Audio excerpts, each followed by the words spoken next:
Chapter 21. Overacting. Saint stared at Phil awkwardly saying, if I was going to end up giving a blood sample anyway, why waste so much of my time? You could have asked me to fart if it was going to save me all that hassle.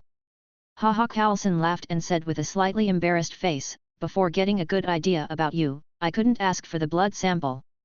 Usually, whenever we bring up the blood sample question, whoever is actually an alien or mutant would be very agitated. Alright, let's get through with this. Saint extended his arm, picking up his sleeve and saying, launch time will start soon. I would appreciate your departure from here after this. Unless you want a meal. Carlson did not hesitate, taking out a box with metal casing from his briefcase. Obviously, he was prepared.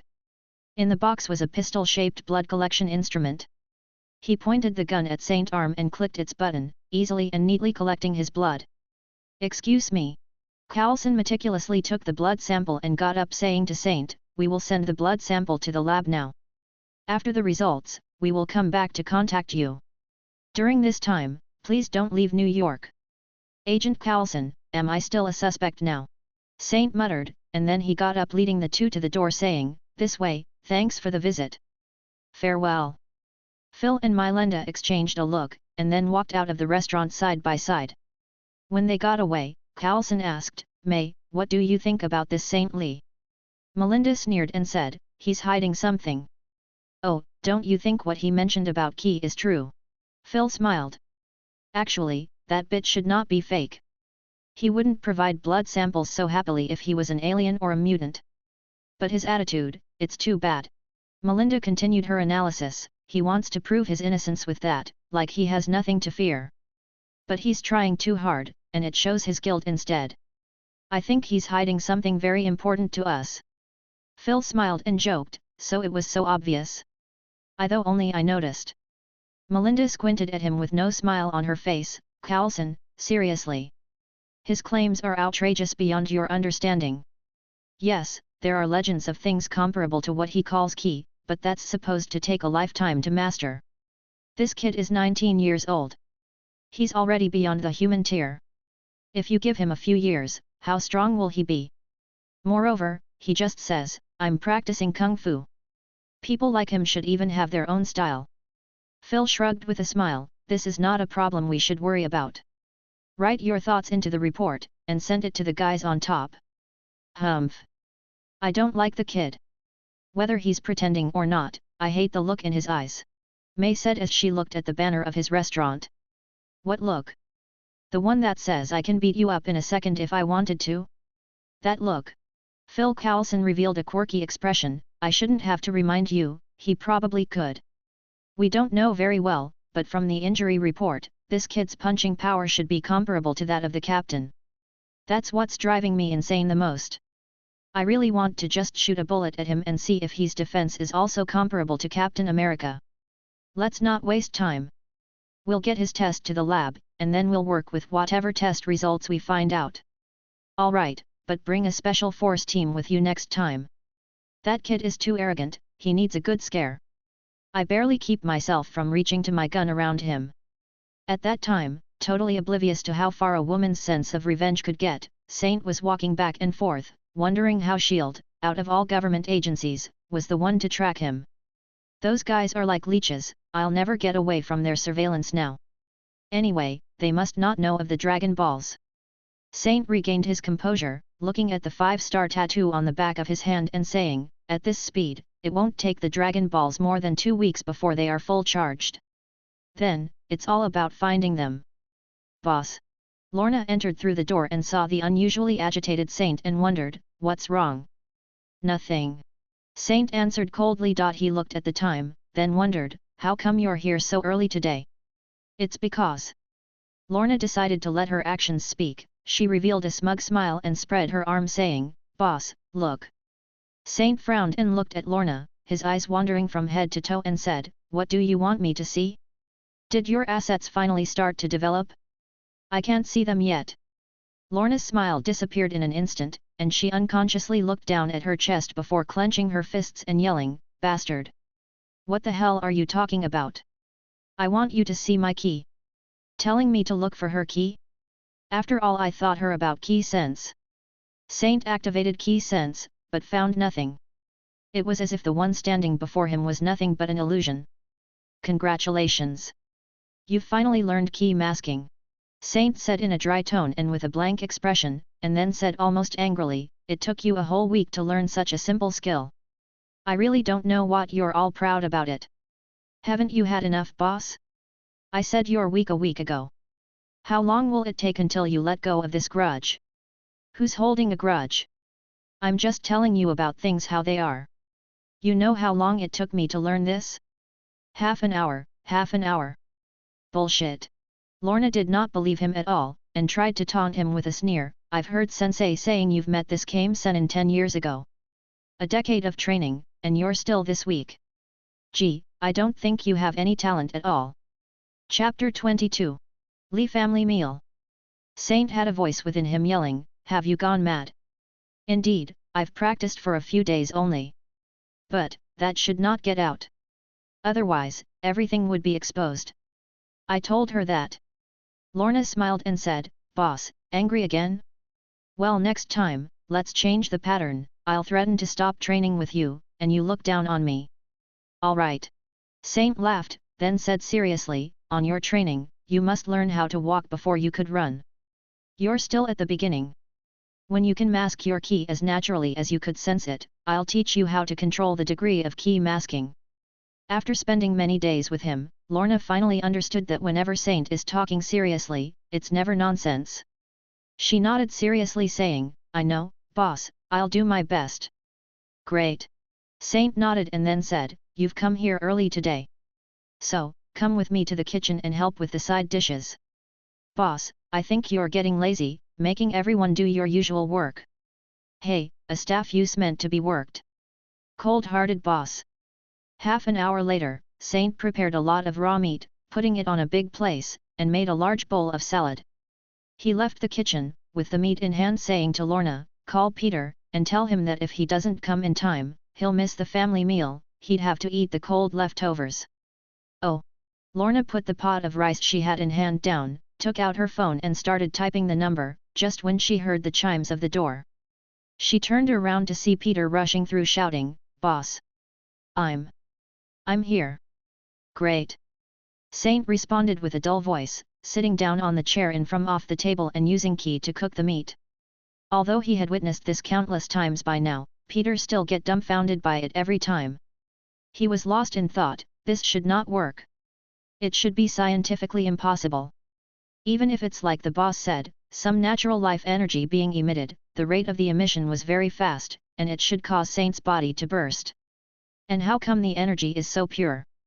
There's also Peter!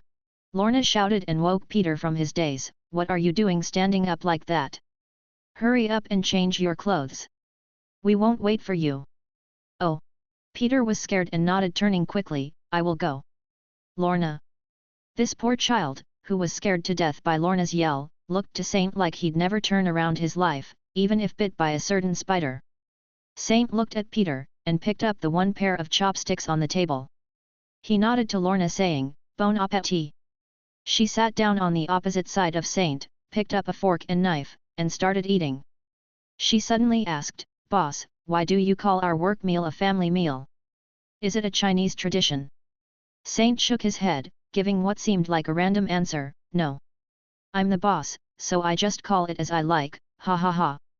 Lorna opened her mouth silently, biting into the barbecue. As she was about to chew, she heard him say, we're all orphans. Wouldn't it be good to have a family meal? Lorna chewed the meat, and went in for more, saying, it good. At this time, Peter, who had changed his clothes, appeared in front of the table with his hands wet. He pulled a chair and sat down complaining, Boss, can't we reschedule our family meal for a little later?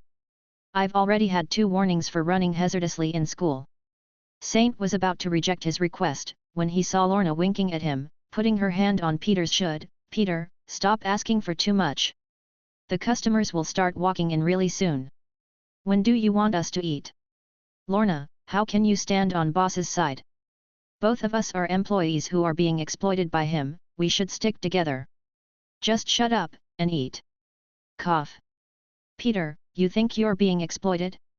Well, about the plates you broke the other day, perhaps I can do. No. Boss. I'm in the wrong.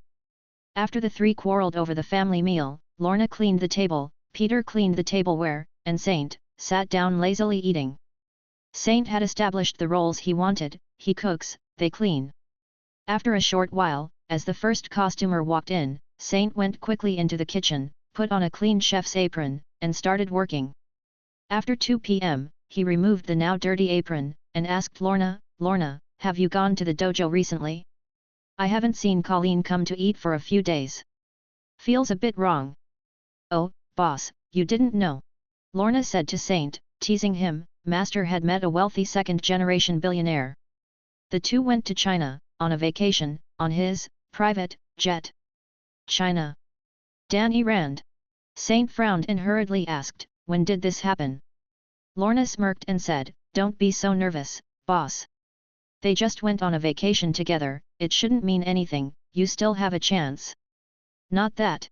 Saint's face was serious. Lorna, just answer me. Danny Rand is not just some billionaire, he's Kunlun's iron fist, and the Han's enemy. If Colleen went to China with him, it wouldn't be just a vacation, and it's likely to be dangerous. Now, tell me, when did this happen? 4 days ago, Lorna was shocked. After honestly answering, a stream of questions came out of her mouth. You're scaring me, boss, Sensei is in danger? What kind of danger? What's Kunlun, and what about this hand thing? Chapter 23. Colleen, and Destiny. It's been 4 days, Saint murmured a little then said, I'll answer your questions later. For now, we must check on Colleen. Lorna nodded and watched Saint pull out his phone to call Colleen, but found out that his option does not allow for international calls. The two looked at each other helplessly for a while, and then Saint said, maybe she has returned. I'll go to the dojo. I am going to. Afraid of this unknown danger that her boss told her about, Lorna was not willing to take any more time in the store, and walked out right behind Saint. A few moments later. Boss? Lorna? Hello. Peter, carrying a bag of rice, came out of the utility room. He shouted twice and had no answer, looked at the empty restaurant and said to himself, what happened? What should I do? I have school. At the same time, Saint stood at the door of Colleen's dojo and knocked. It didn't take long before he was able to hear approaching footsteps. The door was half opened, and behind it, a beautiful figure appeared. Saint was surprised and said, Joy? What are you doing here? I should be the one asking that question. Joy was also very surprised, saw Lorna behind Saint and said, Saint, why did you come? I am an old friend of Colleen and have known her for several years. Saint answered, and then he pointed at Lorna, this is Lorna, you've known her from my restaurant, but she's also Colleen's disciple. Joy let way to the two saying, if that's the case, come in and let's talk inside. You have to help me, Saint. Help me persuade Colleen to go to the hospital. She's in very bad state. What happened to Sensei? Where is she? Lorna asked anxiously. In the back bedroom. Joy pointed to the room, and then explained briefly to Saint, I went with Danny and Colleen to China to investigate the Han's conspiracy. While we were there was a fight, and the enemy managed to mildly scuff her arm. It was so miniature that I thought she would not be hurt, but I didn't expect that her enemy's weapon was poisoned. Saint nodded, realizing that what he was worried about happened after all. He couldn't help but sigh at the unexpected fate. Because of his presence, Danny was not sent to mental hospital by Joy. This is why he shouldn't have needed Colleen's help to get out. However, it seemed that events occurred, and the two ended up traveling to China anyway, but with Joy this time, and without Claire Temple in their company. It ended up the same way, Colleen was poisoned. Saint also knew why Colleen wouldn't go to a hospital. She should be probably waiting for Bakuto, her sensei, believing that he should be able to detoxify her.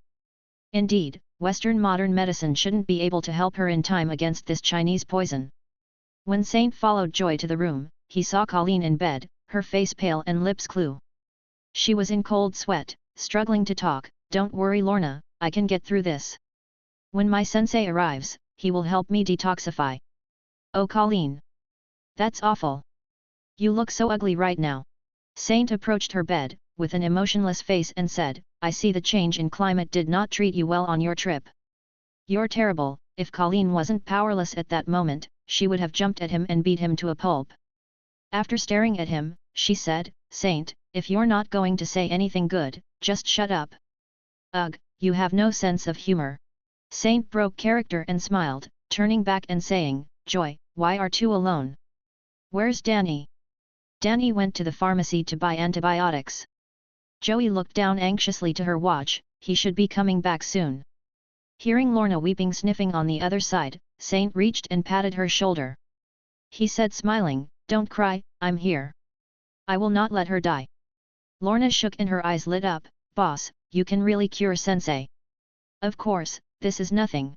Saint took a pause as three jaws dropped around him, and he said, However, I have to wait for Danny Rand. I need to use the iron fist granted to him by Xiao Lao. The trio was speechless. After looking back at Colleen, Lorna said to Saint, Boss, is that really reliable? You sound very confident. How can I rely on it? As Saint was about to answer her, he was interrupted by Colleen, Saint, who's Xiao Lao? Not who, what? Xiao Lao is a dragon, Kunlun's undying dragon to be exact.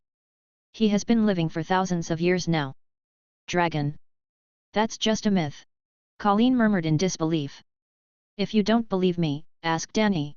Saint turned back, as if looking through the wall saying, he's already at the door. Then, as if to confirm his words, the sound of the door being knocked reached them, followed by Danny's voice, Joy, I'm back. Open the door.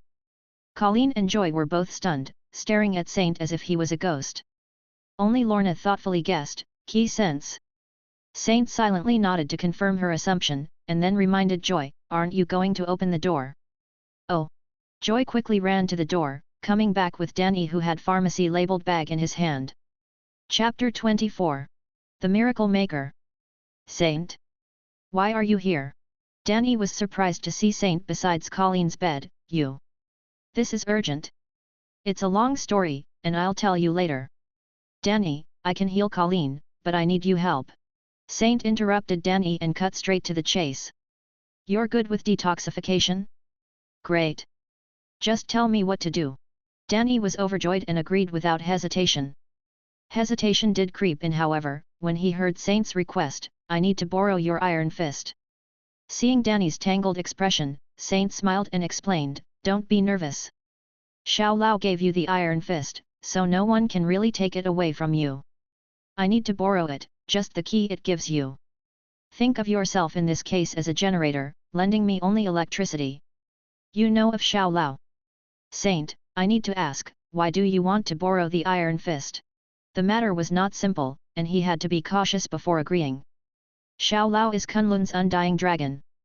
This fist bestowed upon you is not just invincible, it's also undying. While it's not comparable to the real thing, it's a very special existence with great healing powers, which you haven't used yet.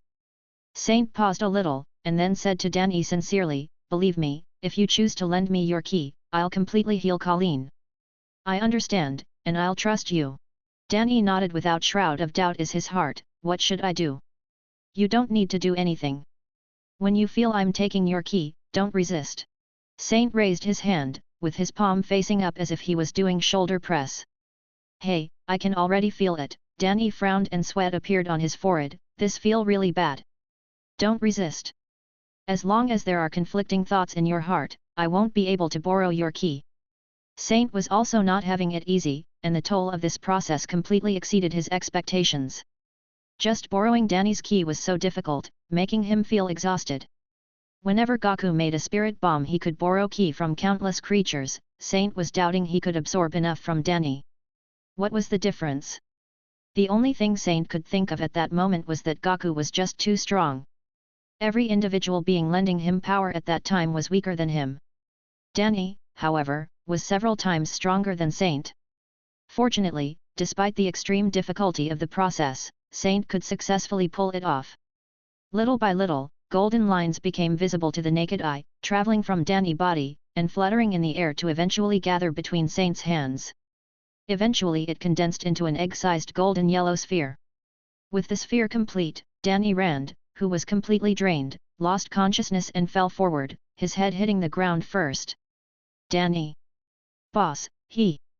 Rand. the three exclaimed at almost the same time. Saint swayed the sphere for light to fall on one hand. At the same time, he turned to the three girls and said, "He's fine, just exhausted. 2 days of rest and he'll be as good as new." After that, Saint held the sphere of light and slowly walked towards Colleen, saying to her, "Colleen, your wound needs to be exposed, so that gauze needs to go." Colleen looked at the sphere for light on Saint's hand, stunned. And Lorna, who was on the other side of her bed, took the lead to react and immediately kneeled down on her, helping her undo the gauze wrapped around her arm. By doing so, she exposed the black blood oozing out of her wound, flowing slowly on her pale skin, looking especially shocking. Upon seeing it, Lorna couldn't help but close her eyes and hyperventilate. The black poisoned blood could be seen through the skin, going through her blood vessels, and creating an ominous black trace that looked like a cobweb. The poison had definitely taken its time, and perhaps spread to her whole body. "Lorna! Let go!" Lorna was shook by Saint's voice, and she retreated immediately. Immediately, he cupped the golden ball in his hand, and pushed it steadily towards Lorna's wound. The ball approached Colleen, and Saint released slowly it as it made contact with her arm. The next moment, shock took over Lorna and Joy, and they saw the sphere of light disappear, and Colleen's arm suddenly showing its insides. Every blood vessel under her skin shined golden yellow, and then gradually recovered its bright red color, as if the poison was no more. MMMMH. Colleen gritted her teeth, and could help but be immersed in the strange sensation that took over her body. She let out a delicate moan, not knowing if what she felt was pain or pleasure. Her exporison twisted for a few seconds, before she finally opened her mouth violently, letting out a violent scream, "Ah!" Colleen then sat up hard and gasped for air, and all light that went through her body dissipated quietly, leaving her soaked in sweat. Feeling a slight itch, Colleen reached for the wound on her arm. She was surprised by the smooth feel of her skin, and she looked down at it to find it absolutely unscathed. "My God!" Bang! Joy was stunned at the scene, and unconsciously let go of Danny Rand, who she was carrying, letting him fall again on his head. On the other side, Lorna's green eyes were wide open, as she reached for Colleen's arm with disbelief. "Is this not a dream?" Chapter 25. Shield's new findings. Saint couldn't help but rush at the unconscious Danny and put him on the sofa to lie down. He then turned around to Colleen Wing, who was still worried, and said, "No need to thank me, I just saved your life." Being so ridiculed by Saint prior to him saving her, she couldn't bear the idea of showing how grateful she was to him, and she just pouted stubbornly, "How would want to be saved by you anyway? You could mind your own business." "Ah, you look so happy." Saint smiled and said, "I'm leaving now. Kame school shouldn't get involved with conflicts between Kunlun and the Hand." "Boss." Colleen had no time to answer, when Lorna jumped out, "How could you do this? Don't you care about Sensei?" Saint turned around, spreading his hands and saying, "Look at her, she's alive and kicking, and there isn't even a scar left. What else would you want from me?" But, Lorna was interrupted by Colleen, "That's enough, Lorna, you're also going with Saint." "No, I'm staying to help you. I'm not as ungrateful as Bo." "Stop." Colleen went down from her bed and said, "Saint is right. This is between me and the Hand. It doesn't involve him, nor does it involve you. Go with him, and don't get back to the dojo until I tell you to." "Sensei." As she was about to argue, Lorna felt a hand patting her shoulder, "Let's go. Do not worry, the next time your sensei is in trouble, we'll save her again." "That's it." Colleen's eyebrows rose, and she took her katana, yelling, "You're mocking me, Saint? Get out of my dojo immediately. Get out." "On my way." Saint pulled the irresponsive Lorna and left the place. As soon as the two left the dojo's door, Lorna shook Saint's hand off her arm, saying, "Let me go back, boss." "You better not do that." Saint did let go of her, but opened his arms and stood in her way, saying seriously, "I know Colleen's character very well. If you get hurt because you've got involved in her business, she'll never forgive herself. If you really respect her, you should respect her choice." Lorna was stunned by his words, and her attitude softened, "But, boss, this Hand seems so vicious. Sensei is in great danger now."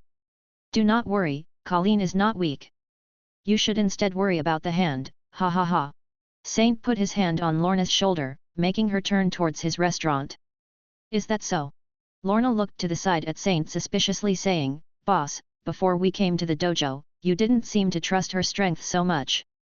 Saint remained silent for a moment, until he found a suitable excuse. The situation is different now. Didn't you hear Colleen say that her sensei was coming? Since he's on his way, what else could I do? That sound reasonable, but how come I keep feeling you're not that sincere? Lorna sharply questioned Saint as she looked him in the eyes. Colleen's sensei was none other than Bakuto, one of the hand's 5 fingers. Saint did not want to meet him, and therefore he rushed out of the dojo. Saint kept that in his heart, and said quite perfunctorily, "Your feeling is wrong. The more you say that, boss, the more suspicious it sounds." 6 hours later, in a suburb of New York, inside a building that was absolutely not a secret military base. Phil Coulson was holding a blood test report in his hand as he walked to the desk where Melinda May was. "May, the results are out. Genetically, Saint Lee is completely normal, neither a mutant nor an alien. I think it's time for us to go visit him." "Wait." Melinda looked up, pointing at the monitor in front of her face and saying, "We have new information arriving. I think you need to look at this before making a decision." "Hi." Phil bent over the desk to see. "So, this is him indeed in the Vitae. Damn. What the hell is that, yellow sphere of light?" This had happened 6 hours ago, in a dojo near Lee's restaurant. "Now, do you still think that I was overreacting when I asked for a special team to accompany us next time?" Phil Coulson silently watched the video and made a gesture, "Go back a little." After some silence he said, "I didn't understand it wrong. Saint extracted a sphere of golden light from that man's body, and then instantly cured that woman injured in bed? With the light gone, doesn't it look like there's no wound left behind? And what about that man? What happened after the fall? Is he dead?" "He's not dead, he's just unconscious. That's Danny Rand, the heir of Rand Enterprises. Also present is Joy Meacham, a director of the firm." With that being said, Melinda opened a new video. "What's more interesting is that just half an hour ago, 5 black SUVs with a team of armed men appeared in front of this dojo, and picked up Danny Rand and Joy Meacham. The people who arrived were all professionals, and they just managed to lose our tracking team and go to unknown destination." Phil frowned slightly, "And the woman who was sick in bed? She had also left with them?" Melinda zoomed in on Colleen's face, saying, "Her name is Colleen Wing, the sensei of the dojo, and she's well versed in martial arts. Not only that, she was talking to the man who seemed to be the leader of these armed men. Apparently, they were called by her." Phil Coulson approached the monitor and said, "Who was the woman who left with Saint?" Melina picked up a piece of paper from the table and handed it to Phil, saying, "Lorna Lane's hair, an employee of Saint Lee, and a student in Colleen's dojo." "So, you're saying that the people in the 2 videos, including those related to Rand Enterprises and the unidentified armed forces, are all related to the factions mentioned by Saint as he left." Chapter 26. Human Self-Ignited Flash Grenade. Melinda May shrugged her shoulders, saying, "It's not me saying that, it's all your conclusions." Coulson grinned, shaking his head, and said, "What's the school he mentioned? Comma something. Came school. Yeah, that. A strange name." Phil sighed and said, "All right, let's go and have a good talk with him. Get a special unit. No, get 2, with 1 as backup. Okay. And May, can try to look like you're not enjoying this so much. Haha." Half an hour later, after hours, at Lee's Chinese restaurant. "Would you please stop, Lorna? This answer is the same as 5 minutes ago. Colleen has not returned yet. I can sense no key in her dojo." Lorna looked at Saint suspiciously. "Boss, are you really using key sense? Why do I feel you're just bluffing to keep me quiet? We're at least 500 meters, T/N, 1,640 feet for those using the Imperial system, away from the dojo. How could you sense her? Didn't I say? Within a kilometer, I'll never be wrong." Saint rolled his eyes and said, "If you really want to know where she went, why don't just call her? But then again, Lorna, Colleen is your sensei. Don't you trust her to be okay on her own?" "Humph." Lorna twitched her nose, saying, "Heartless boss. Do you think that everyone is as cold-blooded as you are?" Saint put his head between his hands and then said, "I wonder if you actually recognize that I'm the boss. Hurry up and get out. I need to close the place." Lorna raised her head, pouted, saying, "No. I'm staying here tonight. Didn't you say that the room upstairs is open for me to sleep in it?" Alright, stay here, but don't bother me. I have to practice until midnight in the quiet room. If you dare to break in, Saint looked at her, trying to look as evil as possible, but then he stopped. He turned around to the front door, and then said to Lorna seriously, we have trouble. No matter what happen, do not lift key masking. Boss, did you sense? Lorna couldn't answer, when she saw 6 heavily armed special force soldiers breaking through the door in a tactical formation. Saint waved to Lorna, and she went in to hide behind him. From between the soldiers, Phil Coulson appeared. He was now in a black combat uniform and putting on a bulletproof vest. He stood in front, and was followed closely by Melinda May. Seeing this squad, all sorts of questing rushed through Saint's mind. What's going on? Could it be that I have an X gene that had not been yet awakened? Or perhaps I have some alien genes that I don't know about? Coulson, what do you mean by this? I was just closing the store. Why break in this way? Saint shielded Lorna, and tried to sound irritated and cold. Mr. Lee, we meet again. I'm sorry about this. They're just a necessary precaution. Don't worry. Phil pointed at the team behind him. Saint sneered coldly and tried to reduce the risk on Lorna. If that's the case, can my clerk leave first? She's just an ordinary person. Ordinary? Phil had a smile on his face as he stepped forward. I don't think so. Phil was still talking, when Saint clearly felt Lorna trembling behind him. He immediately reached behind him, grabbing her arm and pinching her slightly, indicating that she should not attack. Saint raised his other hand, putting on a very angry gaze. What do you mean by that? How is Lorna not an ordinary person? You've suspected me first, saying I might be a mutant. I've given you a blood sample and all the information you need. Now you're doubting my staff? I'm starting to feel targeted by you. Please Mr. Lee, don't get agitated. Phil became obviously concerned as Saint raised his hand. He immediately took half a step back and put his right hand on his holster. We are not malicious. We just want to talk. Saint looked up, gently pressing Lorna's hand again to tell her to go hide behind. He pointed with his other hand to armed soldiers saying, then tell them to put their weapons down. Yes. Phil Coulson seemed to agree, but then he took out a pair of special high-tech handcuffs saying, as long as you agree with putting this on, no gun would be pointed at you. Saint eyes squinted at the soldiers. Around a week ago, he was in almost the same situation in the Hatchet Gang's nest. However, this time, he wasn't nearly as helpless. So you want me to come along with you? All right, he raised his arms into the air, as if surrendering. Strangely however, his hands were very close to his head, and all of his 5 fingers started aiming gradually at his forehead. By the time Phil Coulson noticed that there was something wrong, Saint had already said while sneering, you made me do this, solar flare. A dazzling light was already emitted from Saint's head and arms, overwhelming everyone. The special unit was caught off guard, all screaming and reaching for their eyes. They were all temporarily blinded and shocked. Indeed, a human self-ignited flash grenade was something somewhat scary to say the least. Saint showed a smug smile. As he converted his ki into strong light, his solar flare hit everyone around him indiscriminately, and the special unit, Melinda May, and unfortunately, even Lorna were hit. The only one to resist his attack was the sunglass-wearing Phil Coulson. As for why he was wearing them at night, that's a mystery that is yet to be solved.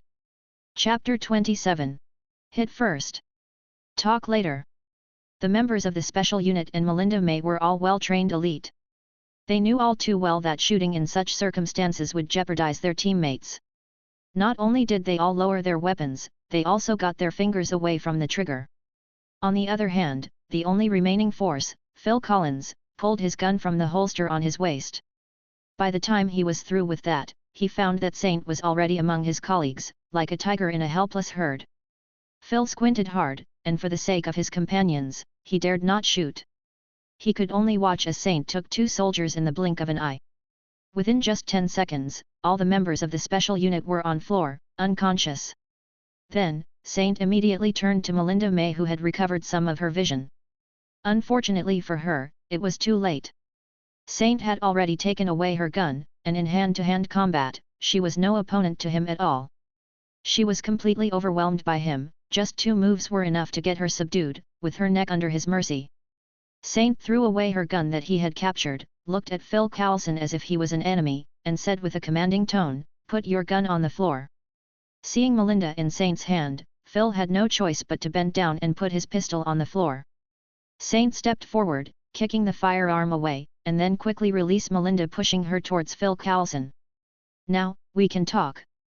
Saint victoriously walked to the table, taking a seat, and pointing at the opposite chair, "Please, take a seat." After that, Saint turned to Lorna, who had already restored her sight, saying, "Lorna, go upstairs, and don't come down if I don't call you." Scratching her red eyes, she looked at Saint in sorrow, but then walked up the stairs and went to the second floor of the restaurant. On the other, after Phil Coulson and Melinda May looked at each other, the two both decided to take a seat indeed, with Phil taking the lead. "Mr. Lee, you know that attacking federal officers is a felony severe enough to send you to jail." Saint gave Phil a look of disdain, and then said, "All right. Just, cut the crap. We both know that you're not from the FBI. Why are you targeting me?" "No. No. Well, yes," Phil waved his hands and explained with a sincere tone, "Yes, we are not from the FBI, but we are part of a governmental department. And we are not targeting you, just investigating what evidence we get."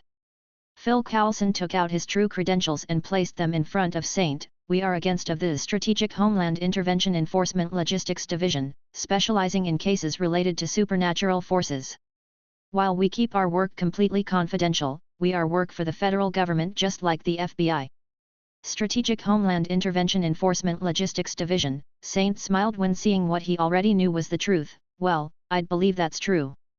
I mean, Coulson, you seem like a smart person. If you were lying, you'd probably come up with a better name." Phil sighed and said, "In fact, we have confirmed that you are not a mutant or an alien. What actually brings us is completely different. May, give me the tablet." After taking a black tablet from Melinda May, Phil showed a video to Saint. "Can you please explain to me what you've done to Colleen Wing this afternoon?" Saint immediately frowned. "Wait. Were you following me all along?" "Let me argue that at that time, we had not yet confirmed your identity. Therefore, monitoring your movements was the standard process." "Humph." Saint uncomfortably sighed, gave the matter some thought, and then said, "This matter is complicated, even going back hundreds of years ago. Are you sure you want to know? I'll tell you in advance. If it was me, I wouldn't get myself involved with stuff." "Hundreds of years ago." Saint's words naturally got Phil Coulson even more intrigued. "Please explain in detail." "Where to start?" Saint smiled, and then said, "Before speaking of Danny Rand, who is in the core of this series of events, you should know that, 15 years ago, the Rand family's plane crashed in the territory of China, with Danny's parents and Saint dying on the spot. Only he survived, and that's when he was rescued by the monks of Kunlun." "Kunlun?" Phil repeated the name. "Is this some place in China?" "Kunlun is a hidden sacred place where martial arts are taught, similar to arcane school. For thousands of years, they taught the use of qi." After Saint's brief explanation, he waved his hand saying, "I'm not affiliated with Kunlun. I can't tell you any more than this, so you'll have to ask Danny Rand later if you want more." Now, after he was saved, he stayed in Kunlun and learned their sacred arts, becoming Kunlun's Iron Fist. After that, he... "Why are you raising your hand, Phil? I'm not giving a class." Phil put down his arm embarrassingly, and then asked, "Cough cough, what's this Iron Fist?" "You just need to know that the Iron Fist is Kunlun's greatest force. Again, I'm not from Kunlun, and any more details are not for me to expose." After establishing yet again that he won't give more details, Saint went on again. "Danny Rand left Kunlun and returned to his hometown of New York after becoming the Iron Fist, only to unexpectedly find the traces of the hand here." "Yes, I know what you'll ask about. The Hand is an underground association created by 5 traders of Kunlun. It has a history of hundreds of years, and it has spread in many countries around the globe. They have countless minions and many powerhouses. By now, you've probably guessed that the Hand and Kunlun are deadly enemies. Rand, being Kunlun's greatest force, his fate is to face the Hand. For some reason, he ended up with Colleen helping him, and it almost ended up with her getting killed." Chapter 28. Killer Scissors. After that, Saint looked at the tablet for a while, and finally said, "This clip shows me borrowing Danny Rand's Iron Fist to treat the poisoned dying Colleen Wing. As for what means I used, and why the Iron Fist could treat poisoning. Sorry, that information is confidential. While Phil wanted to ask about those details, he could only nod helplessly, and then use the tablet to put on another video. Mr. Lee, I still have this problem. Who is Colleen Wing? She's the one who called these guys who took Danny Rand, am I right? Saint hesitated. He was eager to avoid trouble by claiming ignorance. However, he knew that Phil knows a lot about him by now, and that lying would only bring more suspicions. The man talking to Colleen is her sensei Bakuto, one of the 5 fingers of the hand. The rest are his men. Phil frowned. Doesn't this seem a bit contradictory? You said before that Colleen was injured during a fight against the hand. It is not contradictory. Colleen does not know she's being manipulated by the hand, always thinking that Bakuto is doing charity by helping her. Phil nodded with some doubts, and hesitated for a while before asking, Mr. Lee, if you don't mind, I would like to ask, what is your Kame school? We are a completely secluded sect. To my knowledge, unlike Kunlun, Kame Sennin has no other students in the outside world besides me. Colleen Wing is an old friend, and I just couldn't let her die. Otherwise, I wouldn't have gotten myself involved with Kunlun's issues. Does that mean that Kunlun has other men in the outside world? How big are they? I have no comments on that, you can as Danny Rand. Phil turned around speechlessly, just to see Melina nodding to him slowly. Immediately, he took out another pistol that had been hidden in his vest. Carlson, don't you be too rash now. Saint's face changed, and he pointed to the store's door. I know that your backup team had already arrived. I also know that you've managed to instruct them to put on sunglasses to block the solar flare. I just want you to hear me out on one more thing before you give them the signal to rush in. Are you ready to sacrifice their lives? As Saint was speaking, he joined his right index and middle finger, pointing them both at the table as a gun. Out of thin air, a light blue blade-like aura emerged out of them, and in a lightning-fast motion, Saint cut the table in half silently and cleanly, without even touching it. Saint condensed ki on his fingertips. This made the ki usable for both slashing and stabbing. The speed, sharpness, and range of this blade were all in direct proportion to the ki output. This was the most lethal out of the Janken moves, Janken Kyoki. Scissors. Such a technique, with its great ki consumption and horrible killing potential, was only suitable for life or death situations. At this moment, it was used by Saint as a threat, and its effect was definitely there. Carlson immediately shouted into his earphone, "Stop the attack! I repeat, all agents stop the attack!" Wise choice. Saint coldly smiled and stood up, pointing at the team of special agents that he had already taken down. I did not hurt any of them seriously. It wasn't because I'm that soft-hearted, or because I couldn't do it. It was because New York is my home. I just want to live here peacefully and not cause trouble for myself. So, don't you dare interrupt that peace, or else. Phil took a deep breath, and calmed himself down. After the mood was set, he said, Mr. Lee, you are very strong, but that's precisely why we can't just let you be. If your ability goes out of control, damage you could cause will only go up with your power. We can't just let so many innocent lives in our eye. Stop! Saint grunted, interrupting Phil and saying, I believe you've misunderstood Mr. Carlson. If I get out of control? Do you think I'm a mutant whose power came out of thin air? You see that key blade? That's a beginner's technique in Kame school. Do you know how much it took me to learn that? 10 years. 10 years, Mr. Carlson. Saint had all 10 of his fingers spread, and he continued, I've practiced for all that time to get to where I am today.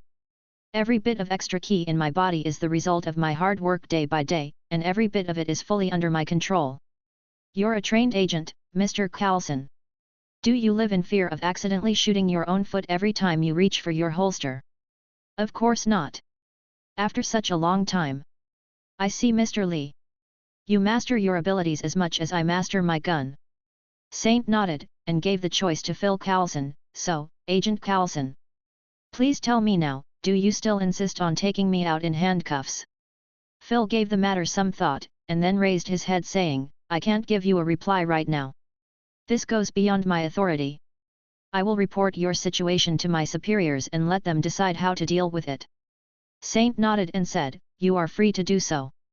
However, before the day ends, you better give me a clear answer. All right. Phil stood up and pointed to his unconscious colleagues sayings, "Can I at least bring people in to take them away?" Chapter 29. Mysterious One-Eyed Bald Man. Of course. As Saint stood up, he nodded saying, "I have no plans to take hostages. However, control your men. If they start acting being suspicious, I won't be merciful. Rest assured, they're all professionals. Even when not agreeing with my orders, they'll never go against them in a mission." With Coulson giving his guarantee and Saint nodding back at him, he gave his commands to the support team, to go in unarmed and take out their unconscious companions and gather their scattered firearms. Later, Phil chatted with Melinda, and then said to Saint, "We'll be going now, and we'll contact you later." "Hold on." Saint went in Coulson's way, pointing to the table that was cut in half. "Before you go, make up for my desk." Phil looked at the table silently. "You've destroyed that yourself. Don't make excuses." Saint interrupted Coulson, squinting at him. "Don't you know what's teaching through observation? I've cut the table for your sake, Agent Coulson. Now, it's my bat? Hurry up and pay, will ya?" With a helpless face, Phil took out his wallet and pulled out one bill. He gave it to Saint and asked, "Is that enough? $100? Are you kidding me?" Saint grabbed Coulson's wallet, and couldn't help but yell, "Agent Coulson, what are you, broke or something? You have only $100 on you when on a mission. $100 is a lot, at least enough to buy you a table." Phil Coulson grabbed his wallet in a bad mood. "That could barely buy me a plastic one. You owe me a good red wooden table. Your table is not red. Hurry up, will ya? You're not staying for tea or something." After getting Coulson and May out, Saint locked the store, closed the curtains, and walked slowly in. As he did so, his front foot couldn't support him, and he collapsed to ground. "Boss!" Lorna, who was walking downstairs, screamed and rushed down, and held Saint up. "Are you okay?" "Shhh." Saint told her to keep quiet for now, and then patted her shoulder, reassuring her, whispering softly, "Don't worry, I just can't use keys so continuously. It's too draining, and I have to rest for a while." Hearing this, Lorna couldn't help but pout. "That was really badass, boss. You've threatened them while this tired, and even dared to ask for money." "What do you know?" Saint said, "That's bluffing. I was already in sweat. They started doubting I lost my strength, and just were not sure. If I showed just a little eagerness to let them go, Coulson would have turned on me immediately." "But didn't you already make a deal by then?" Saint laughed out loud, "Ha ha ha. That was only because Coulson believed I was a threat to the lives of his men. If he felt otherwise, I would have been taken out in handcuffs. But wasn't that too evil, boss? That Agent Coulson, he looked actually kind. I feel he's good at heart, and not as sinister as you said." "Haha, innocent little girl, don't make me laugh. Hey! You are 1 year older than me. If you keep talking in this tone, I might become angry." Well, you're learning fast. Ha ha ha. Help me go upstairs and lie down for a while. I'm really drained." "Boss, you're too heavy, and I'm just an innocent little girl. I can't do it."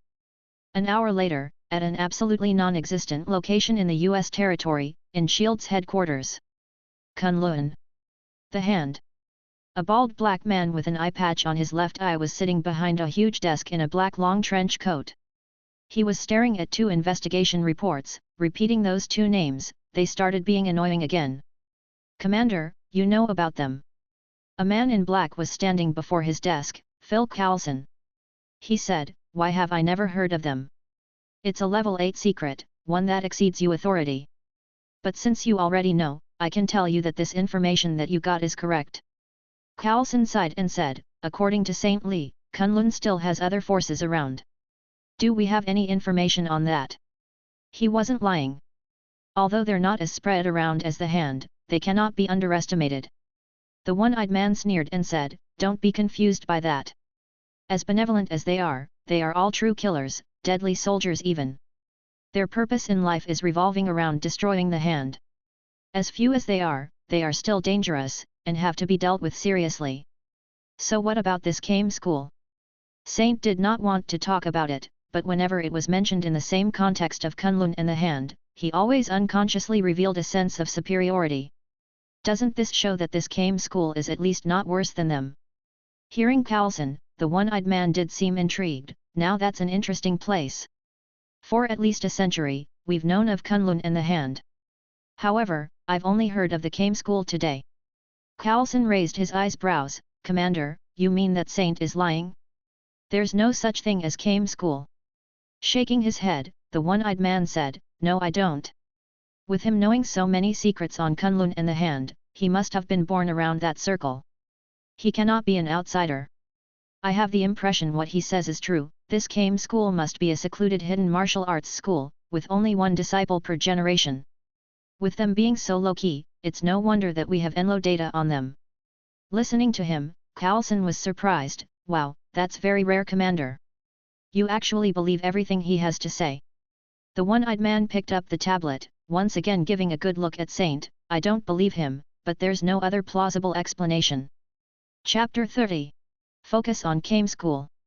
After saying that, the one-eyed man put down the tablet, gently tapping on the table. Carlson, tell Saint Lee that he has nothing to fear, and also try to become friendly with him. We need to learn more about this Kame school. Carlson's eyebrows rose and he became rather surprised. Sir, with them not having students in the outside world, do we really have to worry about the Kame school? Of course we do. The one-eyed man leaned forward, staring him in the eye. I ask you, when Saint Lee says that his super abilities are all the fruit of hard work, don't you believe him? I do. Although it's unbelievable, we have ruled out all other possibilities. Despite the fact that it's so bizarre, what he said seems to be the only way, and must be true. The one-eyed man sat back, saying in a rough tone, so we have an organization that actually found a way to harness untapped potential out of normal humans. Why should we not give the matter all-out attention? I understand, sir. I'll get as much information as possible from Saint about this. Carlson nodded. His boss leaned back on his chair saying to him, go. This mission is for now listed as a level 8 secret. Any information you get on the Kame school should be reported straight back to me. Also, as you are on this mission, your authority will be of level 8 temporarily. Oh? Then if I successfully complete the task, I'll be demoted. Yes. Phil silently turned around and walked out of the office. He found Melinda May eagerly waiting at the door. Before she could ask him anything, he said, you know the rules, May, level 8 confidential information. I can't tell you anything. We're both level 7 agents. Neither of us is qualified. Melinda frowned. I'm now level 8. Phil shrugged his shoulders, although it's only temporary. Humph. Melinda hummed, and then hatefully asked, so when will we take a team to get that kid? I think you could tell me that. We won't go get him. Phil Carlson shook his head and added, from now on, we will not be using force against him unless it's absolutely necessary. Why? Melinda looked at Phil angrily. I know he has many strange methods. However, if we're well prepared, we should be able to take him down. I can only tell you that the commander has arranged for things to be dealt with otherwise. Fuck. Calm down, that kid didn't hurt you. Did he? You don't even have a little bruise, unlike the poor other agents who all got minor concussions. So what's wrong? Hee, Melinda May smiled coldly and said, I just want to beat someone up. Carlson, anyone. Hearing her, Carlson was stunned, and then shrugged his shoulders and coughed. In short, I plan on talking to him along, so you don't have to stick with me for tonight. You can go back to take some early rest. Is that an order, Agent Phil? Level 8 Carlson. No. If you have to follow, I will not stop you. But, you can only act as backup and should not talk to him with me. Haha. Hey, what does that mean? Hey. Don't just go. Really, what does that mean? Carlson watched as Melinda gave his a peculiar look and then walked away.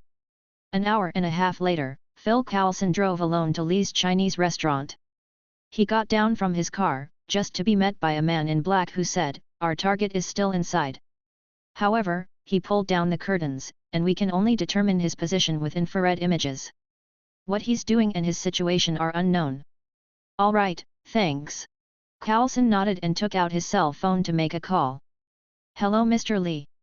I'm Phil Carlson.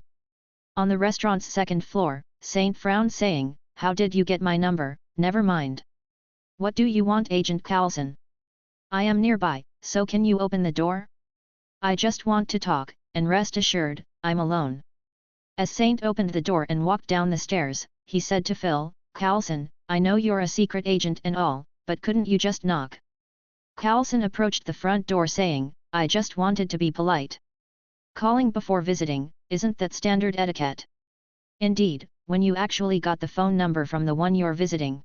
Saint hung up and opened the door saying, Mr. Coulson, what a great pleasure, to have you visit my restaurant twice in one day. Hearing the obvious sarcasm in Saint's words, Coulson smiled saying, Of course Mr. Lee, you're of great value to us. Please, come in. Take a seat.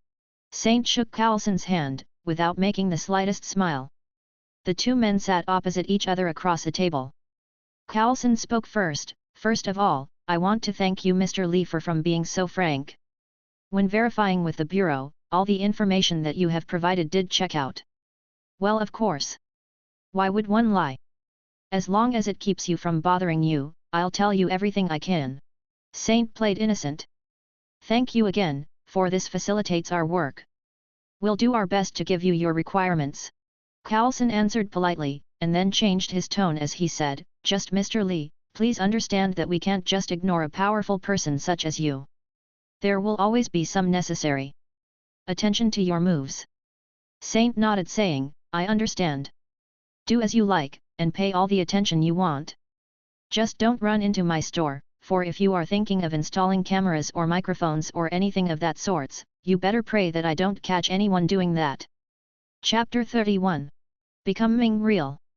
As he said that, Aide pointed to a store outside, while continuing to say, As I said, I follow Kame school, and we have this technique called key sense.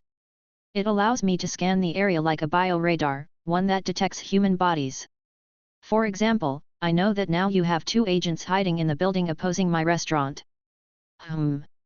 I believe they're on the third floor, somewhere to its left side. Witnessing more of Saint's bizarre tricks, Coulson's face became gloomy. Although he was rather surprised, he wasn't that shocked given all the things he had seen from Saint before. He said in a low voice, I understand.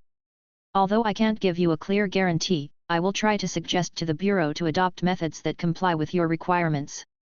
Saint was satisfied enough by this, stood up, and reached out to shake Coulson's hand. Well, Coulson, if everyone in your Bureau is as polite as you, I believe we could get along very well. Facing Saint's obvious diplomacy, Coulson smiled saying, Mr. Lee, if you don't mind, I still have something to ask. Haha. Saint smiled and said, I was wondering why you were so nice. Coulson shrugged unscrupulously, Mr. Lee, didn't you say that you were willing to say anything as long as we don't bother your livelihood? Saint was caught in a corner by his own words, and sat down on the chair again sighing, Okay, what do you want to know? Coulson sat down and said, Mr. Lee, my understanding from what I've seen is that Kame school teachings are very different from those of Kunlun and the Hand, and you seem to feel it's rather superior. I knew this was coming. Saint knew that his made-up Kame school was finally having a true existence. He smiled and put on a proud expression saying, It's because while those schools are very weak, we are very strong. Coulson looked at Saint and said, Mr. Lee, please be serious. All right. Well, it's just a complicated matter. A long time ago, Kunlun suffered some sort of disaster. I don't know of the specific details, but much of the knowledge and power they inherited was lost. The Hand have separated from them after that, so they are even worse on that regard. Kame school however had been reserved and its teachings were well maintained. So that's what you meant. Coulson nodded, and then continued, If you don't mind, may I ask where your dojo is situated? Saint maintained his proud expression and said, The dojo is somewhere in the South China Sea, and to reach it, one needs to locate its mountain gate. However, that's very special. If you're not wanted there, you'll never find it. Coulson didn't seem to be surprised, and instead he asked thoughtfully, So, you're just like Kunlun, not on this same earth of ours and hidden in another dimension. Not bad, Agent Coulson. You've done your homework. Saint smiled.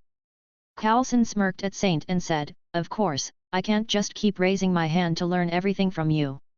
But hey, I can't understand this, while you are Chinese, our records never show that you've been to China. How did you become an apprentice of Kame style? That, Saint took a moment to get his story together, and then said, "My sensei had been to New York back when I was a child, and accepted me as an apprentice." "This is your sensei? Who is he?" The image of the old pervert surfaced in Saint's mind, and he said, "I'm just his apprentice, I'm not worthy of uttering his name. You can call him the Kame Sennin." Kame Sennin? Kame school, Kame style, Kame Sennin. He must be the greatest Kame style user. Yes. Kame Sennin is the spiritual leader of Kame school. He might not be the strongest of us, but he is the most respected.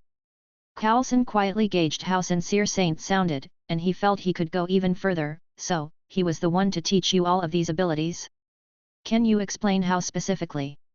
Saint frowned and did not answer directly. "It should be okay if I give you a general explanation, but I must as first. Why do you want to know?" Carlson decided to be sincere, and honestly said, "The truth is, your Kame style is very obscure, and our bureau has only limited information on it. Therefore, I got an order from my superiors to gather as much information as possible about you. So, you want to figure out how to retain a Kame style user in the best way possible." Hearing that, Carlson rushed to explain, No, we just want to learn more, to have a better understanding." "We don't."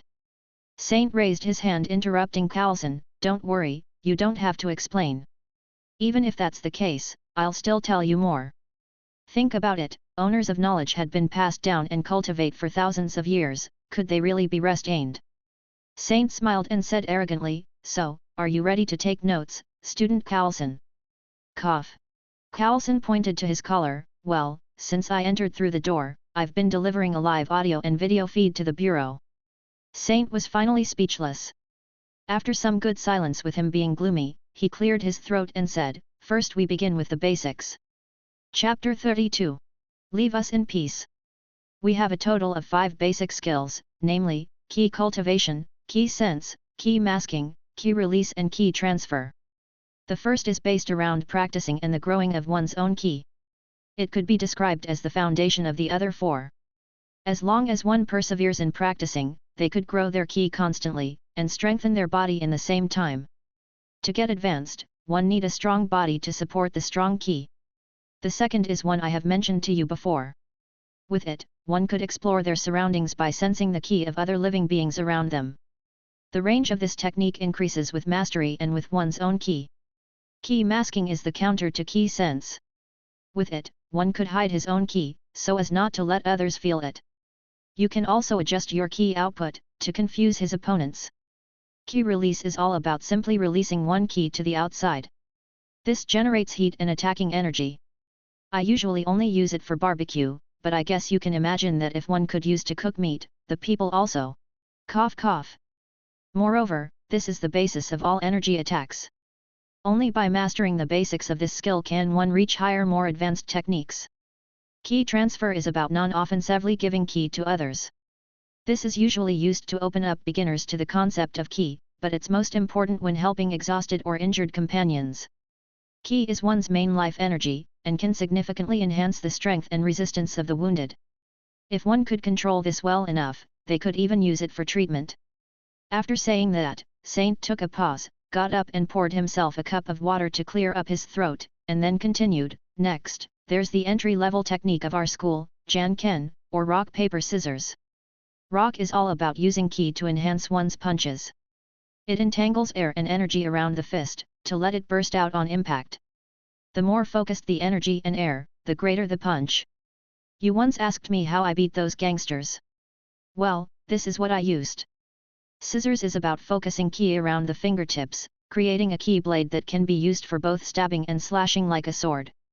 The stronger the key, the faster and sharper the attack gets. I've shown you this when cutting the table. This technique is rather lethal, and can't be used lightly. Paper focuses key on the palm, transforming it into a force that can be used to push, pull, or bind the target. Again, the range and strength of this technique is proportional to the amount of key focused on the palm. This is mainly what I've learned right now." Saint took another sip of water, and then tried to end this lesson. "As for more advanced techniques, I'm only half-baked at that, and I can't tell you more." "Wait." Carlson frowned, reminding Saint, "You've also used a technique similar to a flash grenade that you haven't explained." "Oh, you're talking about solar flare. Well, that's not an orthodox Kame school technique, but an elder of the school named Tian Xinyan had created this strange move that focused qi on one's head, converting it into strong light. Like all other technique, the higher the qi output, the more dazzling the light gets. Tian Xinyan. Carlson memorized the name, and then asked without hesitation, and, you've also made a golden orb of light to heal Colleen Wing. Saint shook his head, that's not a Kame school technique. Sorry, but this technique is actually forbidden, one that I shouldn't use, and I don't want to talk about it. Okay. Carlson wasn't too persistent, and changed his questions asking, so, on top of the last two techniques, you know everything you've already mentioned to me? Of course. Saint nodded, seemingly liking the question. What I've mentioned are the basics of Kame school. Only by learning all basic skills and mastering at least one of the three ways Jan can one be qualified to call himself a disciple of Kame school. Carlson took a sip of cold air and said incredulously, so you mean by saying that these are only the basics? You mean that in Kame school, your level is at the bottom? Yes. Saint looked at Carlson as if saying duh, and said, I'm only 19, obviously the least trained of the Kame school disciples, so that's a given. Carlson stared at Saint silently for a while, and finally couldn't judge whether or not he was lying. He had to stop asking questions and process all this new information. Since he met Danny Rand, Saint was fabricating this detailed consistent story about the Kame Senin and Kame school. With the experience he had gathered lying, he almost started believing his own fabrications. It became easy for him to deceive others. Poor Carlson arrived late, and found himself facing precise answers that were being said without hesitation. He wasn't thinking about verification anymore. He had gathered enough information, and hurriedly left. After telling the two stalking agents to leave, he found himself wondering on the reason for all this rush in the middle of the night. By then, it was already a little over 1 a.m. After Carlson left, Saint was about to go back to his room to sleep. When he went to the second floor, he found two green eyes staring at him, more stunned than ever. He asked, why haven't you slept yet? Hearing Saint's question, Lorna couldn't help but turn a blind eye to his careless behavior and ask calmly, agents of S.H.I.E.L.D. are at the door. How could I sleep? Don't worry. Right now, they are afraid, so they really will leave us in peace. Saint yawned, and walked by Lorna to his room. Go to sleep. We'll talk tomorrow. Wait. Lorna grabbed Saint's clothes, not willing to let him go. Boss, are you sure they don't doubt my identity? Yes, they definitely won't. Saint turned around, saying impatiently, you heard Carlson say that you are not an ordinary person before. That was mainly because of what happened in the dojo. But now, their attention had shifted, and none of them is caring about small fry anymore. Lorna puffed with dissatisfaction and said, how could you say that? I'm small fry. Saint looked at her, and then said, do you want to be noticed, or fly under the radar? The big shot is the one being watched here. Aren't you satisfied? Boss, you're being monitored by S.H.I.E.L.D. That's right. I'm the big shot. Chapter 33. S.H.I.E.L.D. and Martial Arts. A week later, 2:30 in the afternoon, Lee's Chinese restaurant. Lorna. As Saint untied his dirty apron and walked towards the store's door, he said to Lorna, I'm going out for a walk. Take care of the store. Lorna snorted, boss, going to tease those S.H.I.E.L.D. agents again. What do you know? I'm just practicing anti-tracking skills. Saint looked at Lorna contemptuously. I find that hard to believe with your evil personality. You. Just watch out for the store. Saint wasn't though with his sentence when he stepped out and activated key sense. He searched for suspicious key nearby. While all people do have key, trained agents were in a league above most of the rest. In the massive sea of key around New York, they would stand out. In no time, he indeed located two suspicious targets who were together. New guys? They really don't give up, do they? A moment later.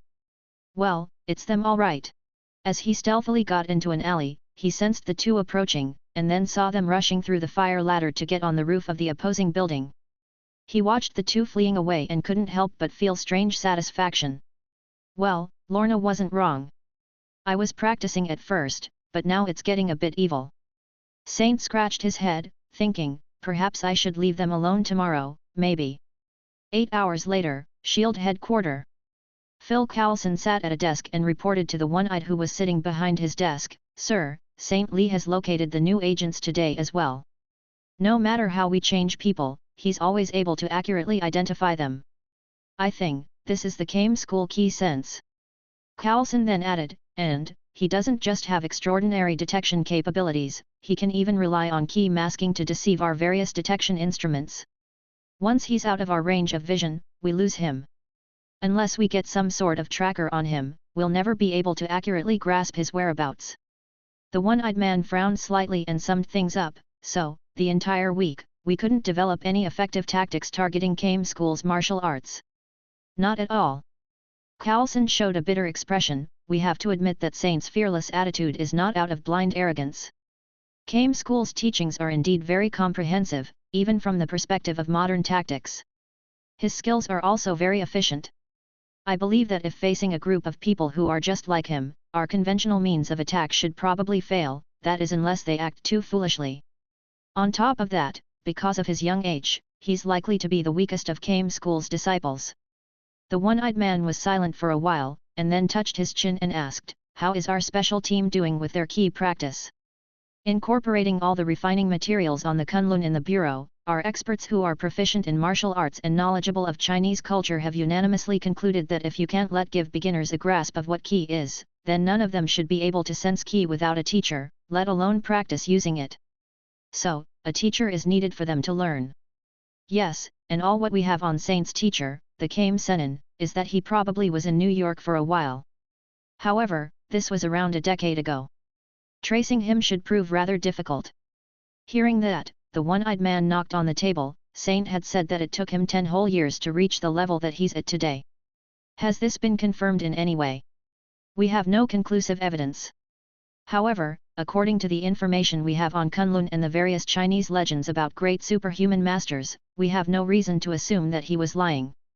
After that, Coulson's eyes flashed, "Sir, are you thinking of getting our hands on Kame School's heritage?" "Of course I'm thinking about that. If we do, we'll be getting a way to give normal human agents superhuman capabilities that improve steadily. Even if it would take very long, it would be definitely worthwhile." He stopped, hit the table and continued, "While this guy is potentially very dangerous, we must be more audacious. We must keep trying to observe Saint Lee. Try to catch him off guard, and install microphones around him. However, pay attention to not arouse his attention. We must not act rashly." "Yes, sir." Coulson nodded with absolute approval. He only needed to think of Kunlun's track record to realize how far such schools could go to maintain secrecy. By all cost, they needed to remain uncaught. After all, say that Kame School had around 100 fighters of Saint's caliber, if they would attack S.H.I.E.L.D. After he slightly trembled, Coulson returned to his senses, continuing to report, "There's one more thing. Danny Rand, who was taken away by the Hand, made a big scene last night. It seems that he realized who they really were. That was to happen sooner or later. He is Kunlun's Iron Fist. Since he was young, the idea of going after the Hand relentlessly was installed into his mind. Well, what info we have says that he's the dumbest of the Iron Fists, so seems like the Hand is trying to brainwash and use him. Should we not interfere?" Coulson seemed worried, and he said, "Kunlun's peripheral organization, Chaste, has been very restless lately, inquiring about the Iron Fist. They apparently know he's appeared in New York. If this is to continue, a big battle is in sight. Don't follow both sides with attention. When go on each other, we'll deliver the fatal blow to both." Chapter 34. Colleen, left alone. But, Coulson hesitated, and then said, "By then, New York would already be a battlefield, and people would suffer great losses.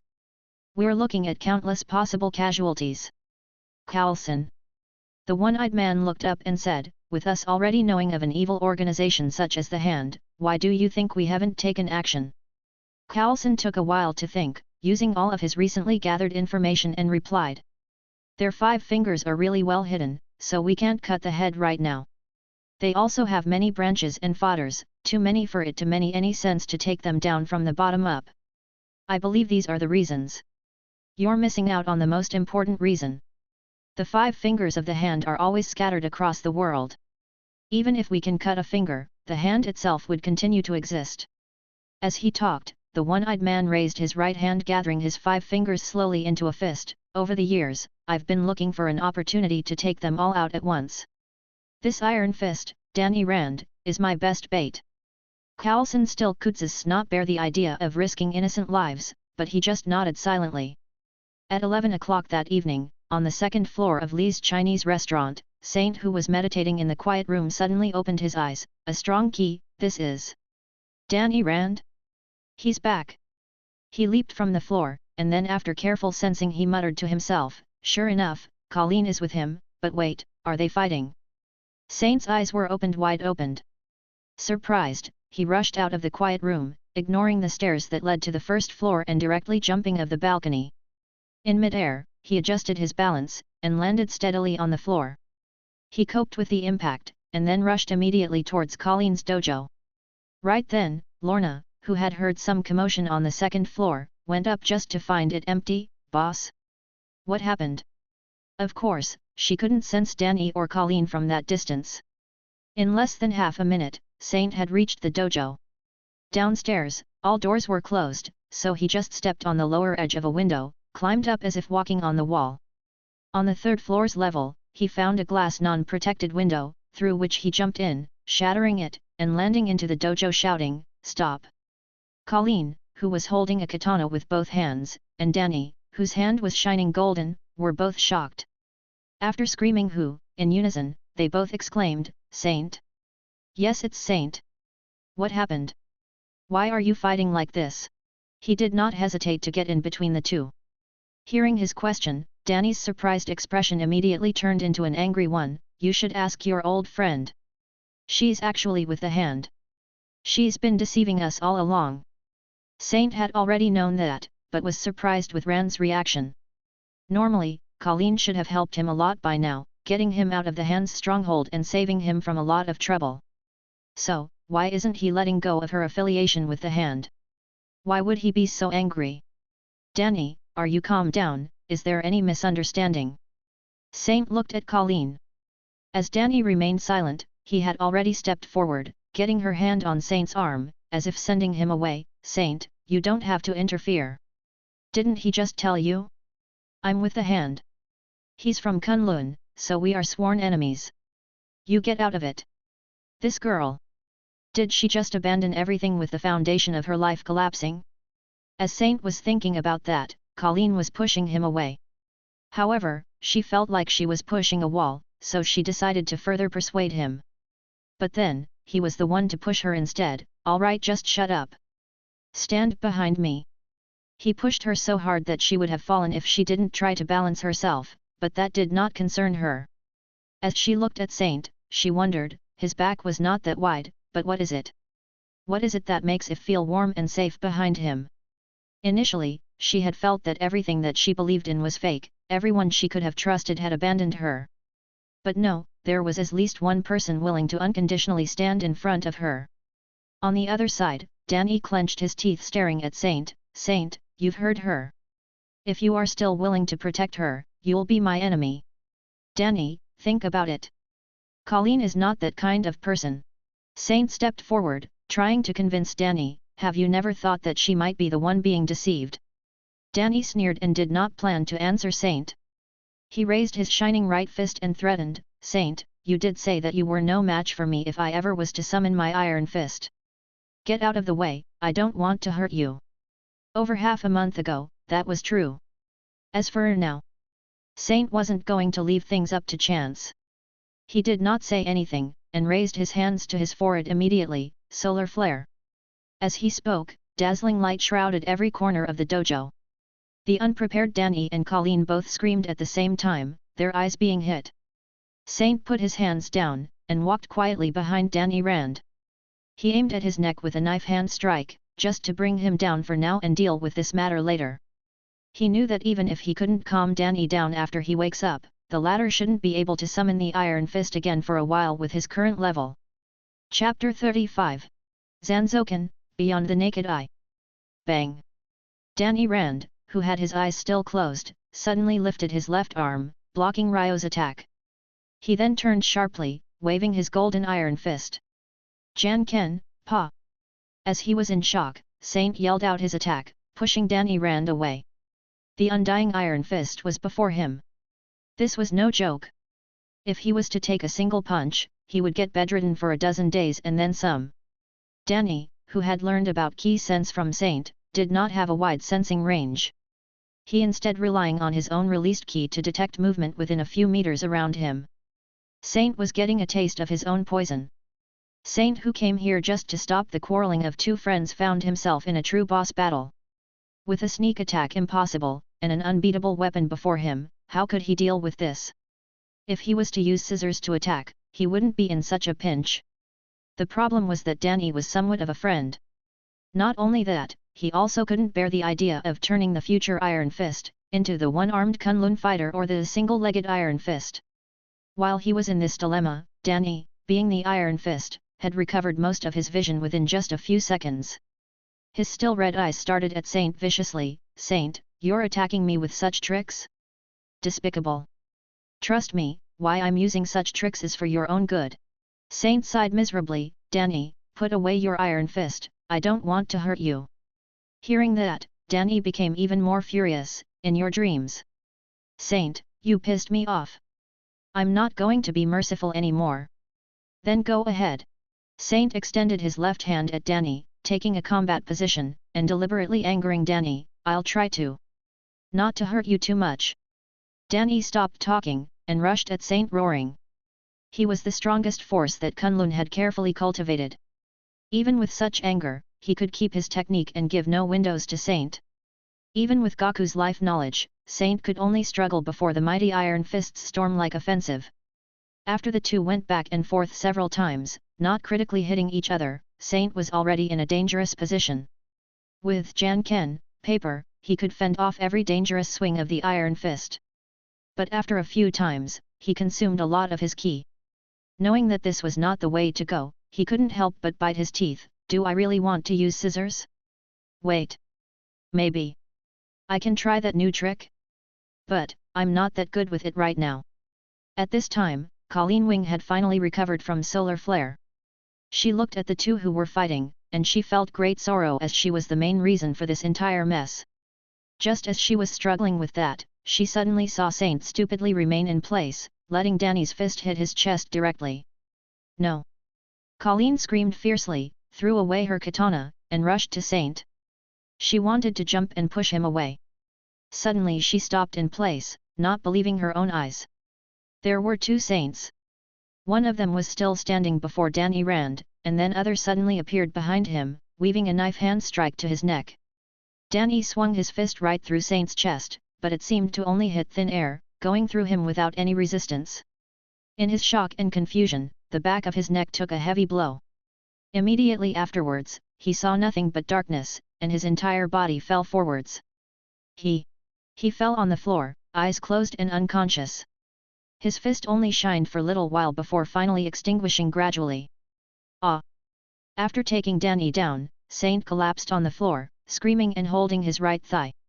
In his pain, he screamed and swore, "Damn! It hurts, it hurts!" Colleen looked at Saint that was hit by Danny dissipating into the air, and could only be dumbfounded for a while. Then she got to the ground in front of Saint asking, "What happened to you?" "Muscle strain." Saint took a few breaths then added, "I hope it is just a strain. I feel like a tear." Colleen glanced at him silently, her eyes full of self-blame. Have you hurt yourself? You are hurt, if you are even not sure, don't be stubborn.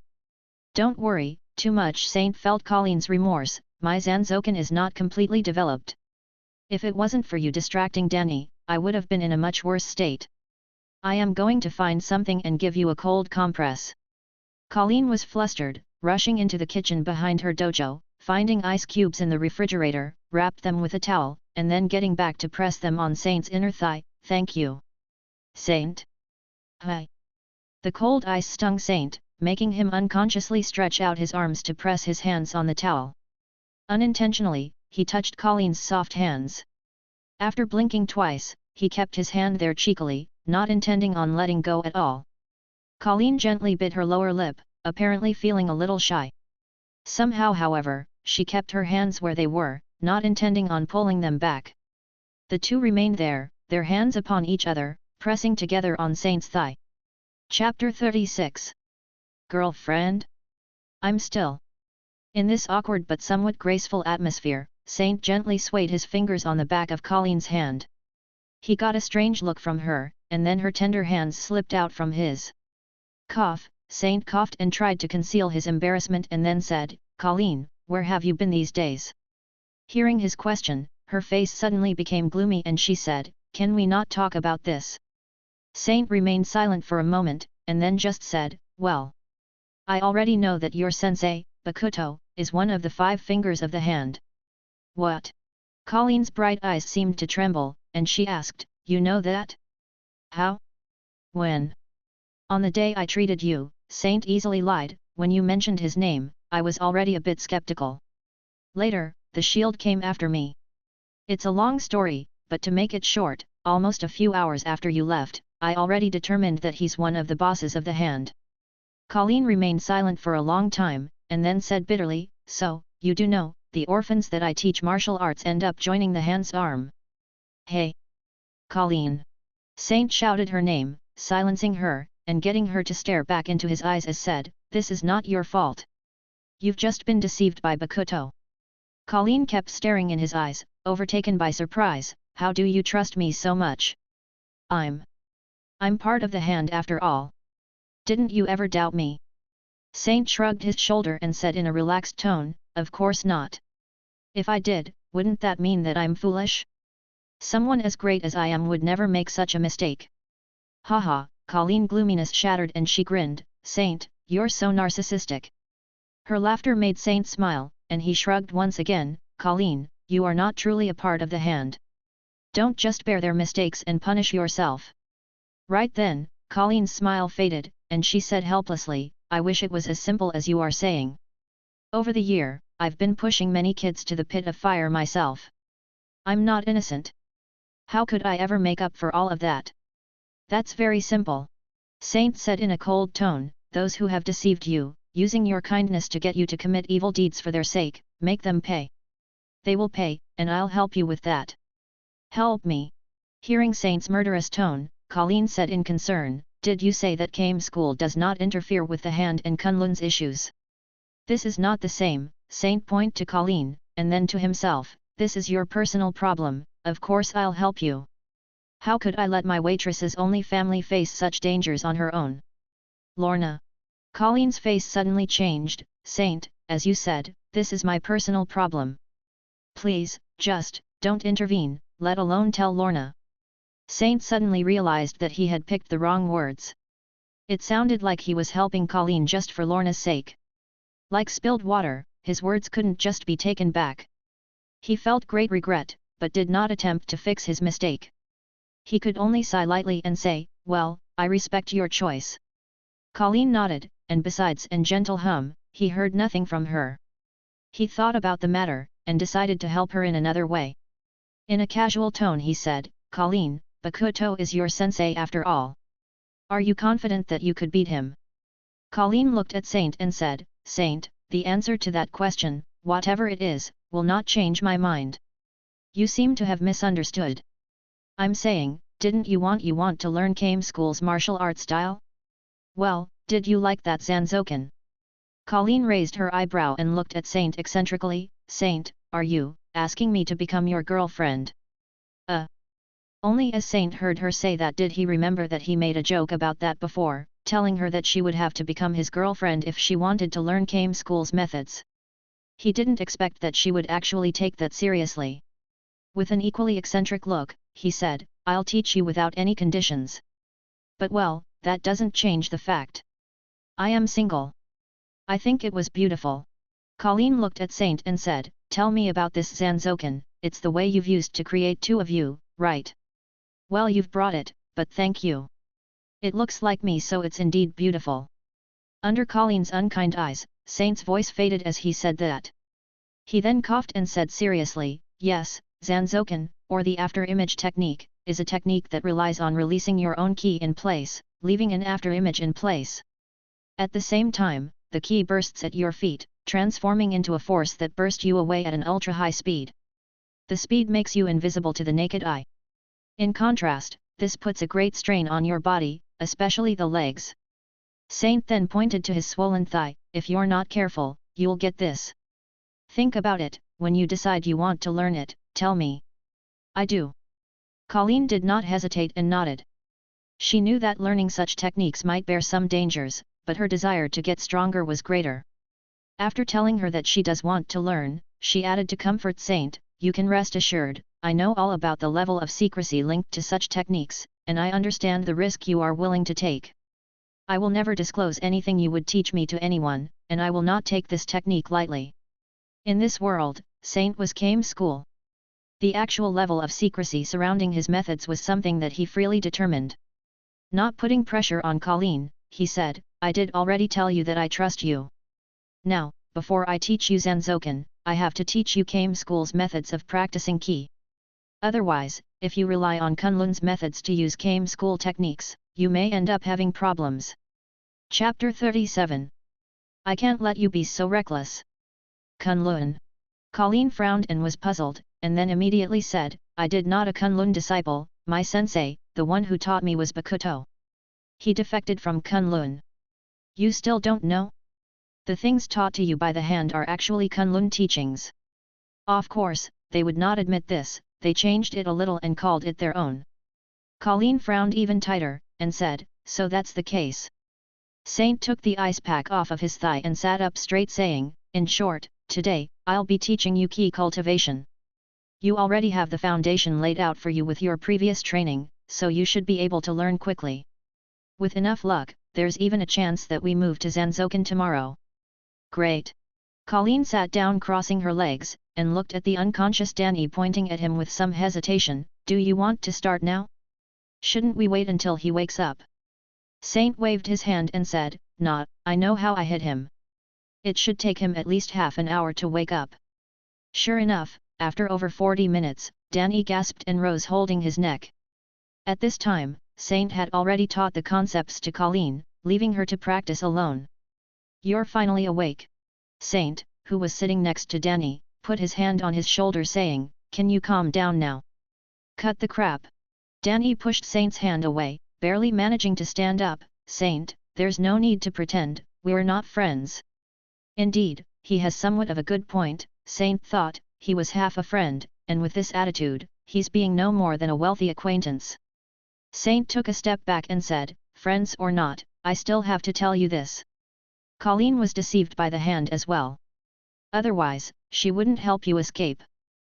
Danny sneered, looking at Colleen on the other side of the dojo, she told you that? You've been fooled, Saint. The one who helped me was Joy. Oh. Colleen didn't really say that, I was just making a guess. With Saint presence in this world, it seemed like many things have changed. He couldn't take when he knew from the series for granted anymore. Danny had a smile of mockery on his face. Obviously, he doubted Saint as well, and didn't know what to think anymore. In the end, he could only consider him innocent for now. Saint, I'm telling you, she was with the hand all along. Colleen that you knew before is nothing but an illusion. Wake up. Saint tried to reason with Danny one more time, Danny, you've only known Colleen for a short time, I can fully understand that you're not willing to trust her. However, I've known her for much longer, why don't you trust my judgment? Humph. Danny once again snorted and looked at Saint with hostility, since you're being so stubborn, words are no longer of value. Just, don't say I haven't warned you. The hand are my mortal enemies. Since you've chosen to side with Colleen, the next time we meet, you'll be my mortal enemy as well. Hold it right there. Saint was finally angry. He couldn't control his temper anymore. With Danny calling him that, he just couldn't tolerate his rambling anymore. Danny, you can't simply say something like that. I'm not of the habit of letting mortal enemies walk away. Do you think I don't know that you can't summon the Iron Fist right now? Without that, I can kill you with ease if I wanted to. You. Danny apparently never thought that Saint would turn to be the one on the offensive. Although he knew that what he said is true, he still didn't back down. You're getting too arrogant, Saint. Let's do it. Let's see who kills who. Let him go. At this moment, Colleen, who had been silent, finally intervened. Saint, just let him go. I'm not weak, and I don't need your protection. That won't do. Saint wasn't about to listen to Colleen, and he said, Colleen, don't interfere. I know you might not care about this, but since he made the choice to see me as his enemy, he now has to face the consequence. Who said I don't care? Colleen softened her voice and slowly moved behind Saint with her chest against his back.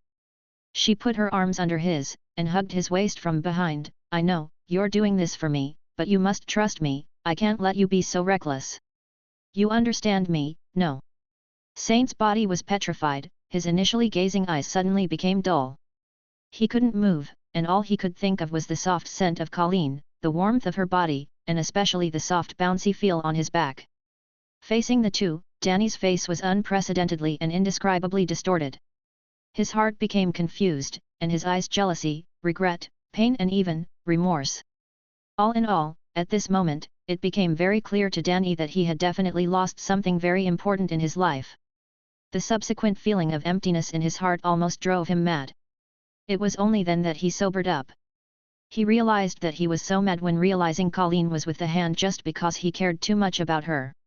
It was that care and affection that made so hard for him to let her go. However, now was clearly too late. In fact, even if he got his head straight earlier, it would have been still too late. Ever since Saint entered this world, certain destinies were doomed to be tampered with. Chapter 38. A gentleman? A coward? Danny Rand lowered his head and walked by the two holding each other. He left silently, dragging his feet sadly without uttering a single word. Saint on the other hand did not care about his departure. All he could care about or even sense for a moment was the scent that reached his nose and took over his mind. He breathed in, dissecting it layer by layer, trying to comprehend its essence. Then, only to his pain and disappointment, he felt the gentle hands of the owner of that scent letting go of his waist. Like a beautiful dream in the morning, they slipped back smoothly from underneath his arm. He could not think, but his instinct made his body turn around, and his arms stretch away from his body to grab her hands, only to catch thin air. Colleen, who was blushing, managed to escape Saint's claws. Her watery eyes silently warned him, and then she bit her lips gently, thinking about what would happen if Saint didn't back down. What would she do? Could she resist him? Did she really want to resist? Fortunately, the usually less kind Saint was, to her amazement, a true gentleman. Looking at her eyes, he just bent his knees slightly to cover up the bulge on his pants and said, "It's getting late, I'll be leaving now.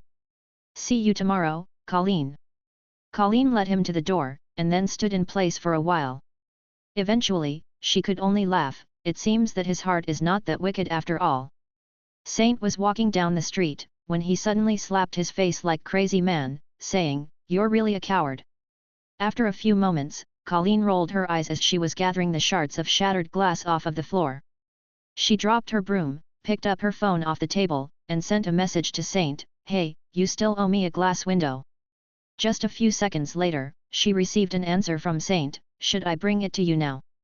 Colleen was speechless for a while, not knowing what she should type.